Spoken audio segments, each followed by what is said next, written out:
we traveled to Westchester, New York to meet Khalid at his home. Before we talk about your book, let's talk about your journey, because part of the book is about going to Beijing, 2003. Before that, actually sitting down and talking to the biggest minds when it comes to China. And yet, when you got there, what they were telling you didn't really square with the China that you saw. Talk to us a little bit about that. Well, it's the book, writing a book is a journey. And it's a journey because you're trying to understand what's going on. And when I first got the appointment to go ahead the UN system in China, I talked to people at Harvard and at Columbia, people who had followed China for a long time. And so I had a sense, maybe I knew what was going on, so I was preparing myself for China.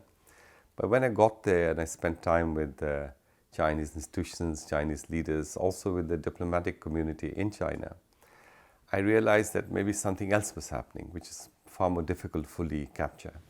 And I still remember two conversations I had. One was a friend of mine who was also an ambassador and said, well, if you want to write a book about China, do it in the first 3 months, because you think you know what you want to say. It's clear. And then another person who actually was associated with China for about 30 plus years said, well, after 30 years, I know just a little bit about China. So somewhere in between, I had to take a view that maybe I should try to understand China first and foremost before I think through how best I can be helpful to the country. Khalid's professional background is in economics. He's held leadership positions at the United Nations Development Program. As a UN official, Khalid oversaw the annual Human Development Report. For 7 years, he was the UN resident coordinator in China. I'm struck by the fact that you talk about how many Chinese travel around the world and have this kind of global perspective. Your kids lived in China, and I'm sure that affected their perspective. Absolutely. Yeah. But we don't see as much of that, do we? Actually, when in China, and because we had kids there, I was constantly quite impressed and surprised how many young people from overseas, from Europe, from the US, from Asia, are studying Chinese. I was surprised by that, because it's not an easy language, and you really have to commit yourself to doing that. And then also, how many young people in Beijing, in Shanghai, are doing businesses, starting new companies. And so that, because, being in the UN is different from starting your own company, and that also in China. So I was quite impressed. And I think that is a sign of, I would say, great human progress, no? When people can see each other and do things jointly and try to be positive about the world in front of them. I think that's only good. We interviewed Zach Dykewald, who actually moved over there and wrote a book about his experience and about millennials in China. But he kind of also had kind of the same point of view you did, that unless you're really immersed, you don't really understand China. And here you spoke to all these China hands, and yet their view of China was so different from what you found. Well, we still have a place in China, on the Yunnan, on the Tibetan plateau, in a place called Shangri-La. And that's because my wife, who's an artist, who's also an educationist, wanted to be helpful in different ways. And so they managed to set up a center for helping women, but then moved into environment and raising honey and increasing incomes for women in remote communities. And one thing led to the other. So we are deeply connected. And I found it very interesting because she deals with people at the grassroots level. I find that very empowering when you're trying to help people. Whereas my job in the UN was much more at a macro level, to talk to officials and raise conventions and talk on climate change issues. So I think in the end you have to do both. You have to deal with people directly, because people-to-people dynamics are so profoundly important. It empowers you as a human being. And you also have to have an overall macro impact. So both, I think, are very necessary. Malik is the author of several books, including Why Has China Grown So Fast for So Long?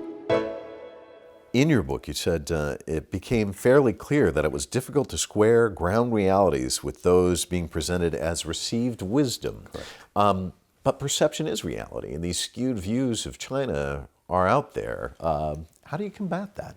Well, maybe one can address it at two different levels. The first one is policy, economic policy, social policy. China never followed what, say, international institutions like the World Bank and the IMF normally recommend for a developing country to move ahead. It did not have an active stock market at that time. It was not pushing private enterprise that much, all kind of things. So the fact it did well following its own path was quite an impressive achievement. And I wanted to understand that. The second part was also interesting. When I went to China, I got the sense that people always felt that China was a unique case, that other countries can't learn from China because you can't be Chinese in that sense. And the more I looked into it, the more I realized that actually there are lessons here which are of great value to the rest of the world. And we actually set up jointly with the Chinese government the Poverty Alleviation Center, which has become an international center to share experiences. So it's a complex thing, and it's kind of flies against a lot of received thinking about economics and development and policy. So it allowed me to dig into the reasons why had China succeeded so well. You have to remember, China grew 9-10% every year for almost 30 plus years. And it lifted what by now 700 million people out of poverty. No other society has done that. In my own office, I could see that in the beginning, in 2003 when I was there, that there were people who were still on the motorbikes and bicycles. And by the time I left, not only they were in cars, but they were also in good cars, and 2-car families started happening, all within 7-8 years, which is quite remarkable if you think about it. What was behind this, do you think? I mean, as you started to dig, what got this economic engine going to the degree that we see? Well, just after the Second World War, life expectancy in China was about 43, 44 years of age, very low. So between that till the late 60s was very much a commitment by China to modernize economy and society. And by the time Deng Xiaoping opened up to economic forces and private economic forces in particular, life expectancy had already gone to 65, 66 years. And therefore, I always had this view that what China did in 30, 40 years has been to compress change and development which normally societies take 100 years to accomplish. And this is why many things don't fully add up. Things are still settling, as it were. And therefore, it's difficult to say this is not working, but this is. Because when you change society, society is in flux and it's trying to find its own rhythm. But when you do it in a short period of time, a lot happens, and it takes a lot of time to fully come to grips with it. As a result of China's poverty alleviation program, between 2012 and 2018, 82 million people rose out of poverty. It reduced the poverty rate to less than 2%. It means today only 2 out of 100 people in China live in extreme poverty. The World Bank defines that as living on less than $2 a day. One of the things that you say in your book is that the Chinese story is about strong ownership of homegrown reform. That's another key component, isn't it? I mean, a lot of times it's the centralized government says do this, and yet in many cases it was kind of the ripples coming back to Beijing, right? Well, the complexity of Chinese experience was that and I suppose any development experience, you have to own your own policies, your own development. And it was not as centrally driven as people expected it to be. And the provinces and local things also mattered enormously. Deng Xiaoping made a wonderful statement saying that you cross the stream by feeling the stones. And ever since that statement, China has never rolled out a global policy or a macro policy all in one go. It will experiment, it will see how it worked in one province, learn the lessons from it, and then scale it up. So there are a lot of micro experiments going on. And gradually they will build it up and see what worked and what did not work. And so now what you have is almost 70% of new growth in China is private sector led. China is almost completely educated, literate. They realize that in the end people matter. So if you enhance the capabilities of people, health, education, you can do many things. And I think that to me is one of the core lessons of China. Being there during the period of time that you were there and watching people move from bicycles to cars, and as you said, to two-car family, that poverty reduction and that increase in middle-income families, what was it like to witness that in person? Well, to me it was being in China from 2003 till 2010 and still being connected to China was an enormous learning experience. And China is not the issue of just the economics, but also the culture is quite complex and profound in many ways. You also saw how tradition and modernity were coming together and in a very complicated kind of dance, as it were. And if you're an outsider living in China, it was an enormous experience, enormous learning experience. In April 2020, Chinese President Xi Jinping inspected poverty alleviation work in Shanxi province amid efforts to overcome the impact of the coronavirus. On that trip, President Xi vowed to continue China's investment across sectors, including high-tech industries like 5G and artificial intelligence. Anytime you live somewhere for an extensive period of time, it changes you and it changes how you view the world. How did the experience of being in China, especially during that dramatic phase where it was, so many people being lifted out of poverty, how did that change you, do you think? Well, I think it's been a privilege for us, for me and the family to have spent so many years in China, but also to remain connected to China, so that you are constantly thinking of things and activities and efforts which are connected to China, but also emotionally what you're trying to do in terms of improving people's lives. I think it allows you to broaden your understanding of things in a very profound way. And it allows you to go beyond caricatures, like what people think of someone as opposed to what they are. And in the end, I think you realize that everyone is human. Everyone has a right to their own lives. Everyone has I think John F. Kennedy said it best. He said, we all care for our kids. We all care that they prosper. And therefore, that's a very human sentiment everyone has. So I think one has to keep it at that level and just try to do the right things and try to do it in a way which is culturally sensitive and ultimately kind. I had a very interesting experience in one of the temples in China. And normally, when you are in senior levels, you go through these leadership courses and you look at strength issues and what makes a good leader. And in this temple, they had different characteristics of a good leader. And a couple of things remain with me. One was wisdom is important. So wisdom is not a function of only age, it's a function of experience, right? You experience things and realize that it doesn't matter how bright you are, you have to go through that experience now to get a little wise. But the other factor which was so important was kindness. And then I thought about it. I said, well, actually, if I remember my own life, who do I remember the most? The people who are kind to me.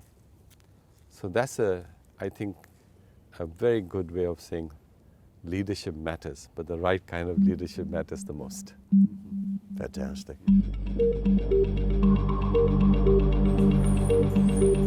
Between 2016 and 2020, almost 10 million poor people were relocated out of barren and disaster-prone areas to more habitable locations. It was part of China's poverty alleviation efforts.